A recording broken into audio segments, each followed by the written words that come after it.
इन किरीटी तरु अभिमंत्रित वीणा ध्यान मात्र इनका तो गदगद विवल कर देने वाला है।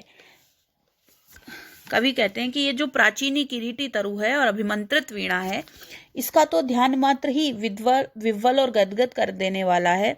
चुप हो गया प्रियंवद, सारी सभा मौन हो रही। वाद्य उठा, साधक ने गोद में रख लिया। वाद्य को उठाकर साधक ने गोद में रख लिया और धीरे धीरे झुककर उस पर तारों पर मस्तक टेक दिया।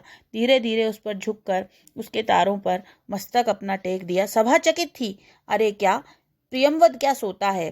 केशकंबली अथवा होकर पराभूत झुककर वाद्य पर वीणा सचमुच क्या है असाध्य? प्रयोगवादी कवि अज्ञेय ने इसमें कहा है कि वीणा के साधने की प्रक्रिया को इन्होंने वर्णन किया है। अज्ञेय कहते हैं कि चुप्पी के बाद साधक प्रियंवद उस असाधारण वाद्य को उठाकर प्रियंवद उसके ऊपर झुक गया और तभी लोगों को लगने लगा कि वास्तव में क्या यह वीणा असाध्य है या सचमुच वीणा असाध्य है। उस चातुर्दिक व्याप्त सन्नाटे में, पर स्पंदित सन्नाटे में मौन प्रियंवद साध रहा था वीणा। पर उस स्पंदित सन्नाटे में जो प्रियंवद था वह वीणा को साध रहा था, क्योंकि वह वीणा जादुई थी, वह मंत्र कीलित थी। इसलिए प्रियंवद अपने स्वयं का शोधन कर रहा था। सघन निविड़ में अपने को सौंप रहा था उस किरीटी तरु को। सघन अंधकार में वह अपने को उस किरीटी तरु को सौंप रहा था। कौन है प्रियंवद कि दंभ कर इस अभिमंत्रित कारू वाद्य के सम्मुख आवे? कारू माने जादुई।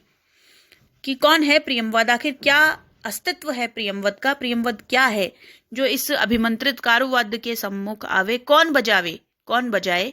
यह वीणा जो जीवन भर की साधना रही, यह वीणा जो एक स्वयं किसी साधक की, किसी मंत्रपूत व्यक्ति की जीवन भर की साधना रही, भूल गया केशकंबली राजसभा को।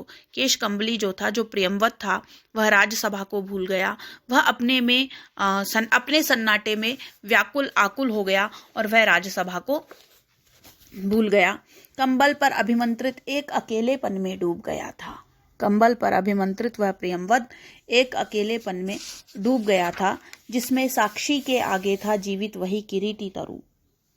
उसके साक्षी के आगे, प्रियंवद के आगे, वह जीवित किरीटी तरु उसके आगे था, जिसकी जड़ वासुकी के फण पर आधारित थी, जिसके कंधों पर बादल सोते थे और कान में जिसके हिमगिरी कहते थे अपने रहस्य संबोधित कर उस तरु को करता था नीरव एकालाप प्रियंवद केशकंबली उस राजसभा को भूल गया, उस एकांत अभिमंत्रित साधना में डूब गया।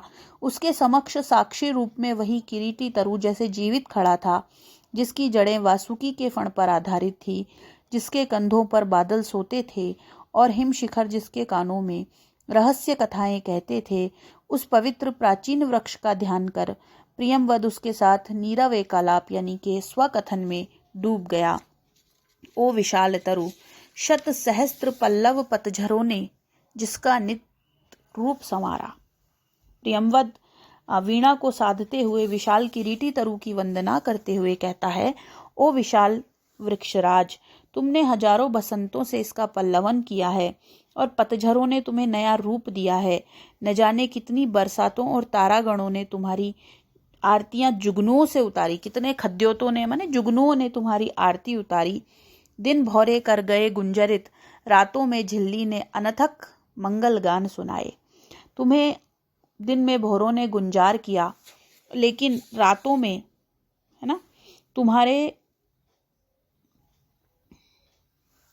साथ पक्षियों ने, रातों में झिल्लियों ने तुम्हें मंगल गान सुनाए। संध्याओं को प्रभातों ने, न जाने कितने पक्षियों ने तुम पर आनंदमयी क्रीड़ाएं की हैं, जो तुम्हारी डाली में सरसराहट भर गई है।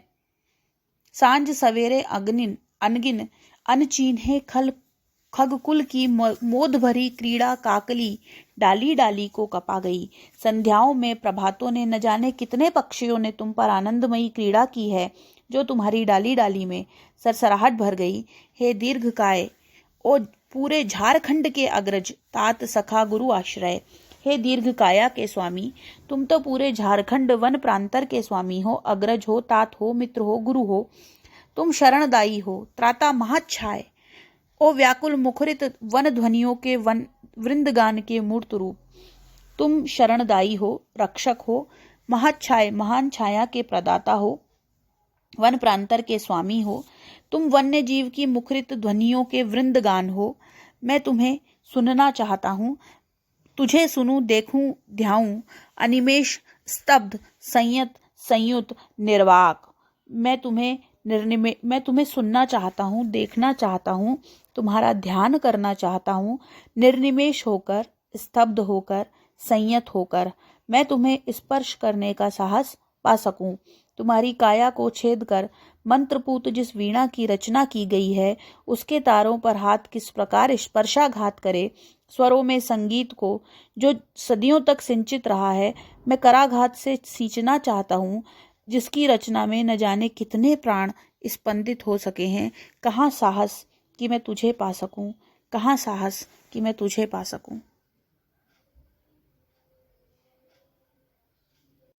यहाँ पर विद्यार्थियों अब अज्ञेय जो है वो ये बताना चाह रहे हैं कि अहंकार का विलयन कर देने से ही संपूर्ण जो साधना है या संपूर्ण जो हम प्राप्त कर लेते हैं कि जो किसी भी चीज को जब कोई ज्ञान हमें प्राप्त करना होता है तो हमें पूरा विनत भाव से, कहा भी गया है विद्या ददाति विनयम, विद्या विनय देती है, क्योंकि हमें संपूर्ण अहंकार को खत्म करना पड़ेगा, अपने अहंकार का विलयन करना पड़ेगा, तब जाकर के हमें किसी भी साधना के, किसी भी ज्ञान के मूर्त रूप की प्राप्ति हो सकती है, हम उसमें निष्णात हो सकते हैं। हमें अपनी अहंकार का विलयन करना पड़ेगा। यदि हम पढ़ाई करना चाहते हैं तो हमें पढ़ना पड़ेगा, उसके पास आना पड़ेगा। और यही तथ्य जो है वो अज्ञेय हमें समझाना चाह रहे हैं कि किस तरह से प्रियंवद ने अपने आप को तरु के सम्मुख, तरु के और कारु वाद्य यानी कि वीणा, असाध्य वीणा जो अब तक साधी नहीं गई है, उस वीणा के सम्मुख अपने आप को झुका दिया, अपने आप को विनत भाव से प्रस्तुत किया, अपने आप को उसके अंदर डुबो दिया, तब जाकर के उसको इस ज्ञान की प्राप्ति हुई है।